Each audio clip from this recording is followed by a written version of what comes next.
Cinema கலைஞர்களினுடைய ஒற்றுமை எப்படி இருக்குது? பொதுவாக இது கேட்கப்படுற கேள்வியா இருக்குல இல்லாட்ட மனசுக்குள்ளேயும் இது ஓடுதுன்றதை நான் விளங்குறேன். இங்கே ஒற்றுமை இல்லாமல் ஒன்றும் இல்லை. அப்படியும் அது ஒரு மாய பிம்பம் மட்டும் தான் நிற்கிறது. இப்போ நாங்கள் செஞ்ச படம் 2020 மதர்சின்னு சொல்லி ஒரு படம் செஞ்சாங்க. ஒரு 150-100 பேருக்கு மேலே வேலை செஞ்ச விஷயம். கடைசி நாளில் 150 பேர் இருந்தது.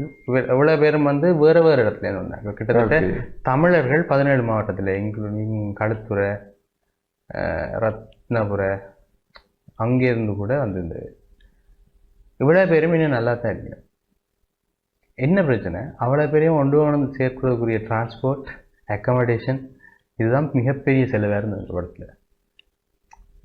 இதுதான் இஷ்யூவாக இருக்குது நான் பார்த்தது. இப்போ நான் ஜாழ்ப்பாணத்தில் நிற்கிறதுலே எனக்கு இப்போ இஷ்யூ அதுதான், ஃபினான்ஸ் தான்.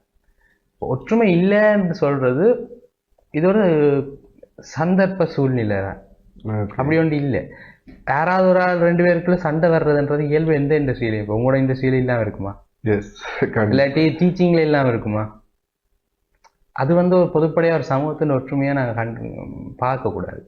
ஏன் இப்போ அப்படி பார்க்கணும்னா எங்களுக்கு வெற்றி இல்லை, அந்த ஆதங்கத்தை எங்கே திருப்புறான்னு தெரியாமல் இருக்கு.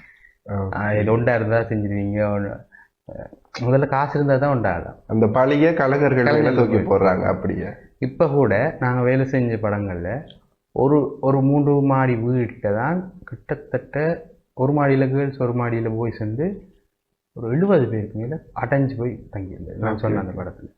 ஏன்னா அவ்வளோதான் எங்களால் அஃபோர்ட் பண்ணிடலாம். அவ்வளோ பேரும் அக்செப்ட் பண்ணி வந்தது இப்படி எந்த சூழ்நிலையும் வேலை செய்யறதுக்கு. இவ்வளவு டெடிகேட் பண்ணி ஒண்டா வேலை செய்யக்கூடிய சமூகம் எந்த இண்டஸ்ட்ரியிலையும் இல்லை. சும்மா பழி சாட்டுறாங்க. இல்லை, பழி சாட்டு இல்லை, ஆதங்க தான் அவங்க மேலே இல்லை, எங்களுக்கு மேலேயே நாங்கள் வைக்கிறோம். இப்போ நாங்கள் ஒற்றுமையா இல்லைன்னு நாங்கள் சொல்லிக்கொள்றோம். அப்படி இல்லை அது மாதிரி.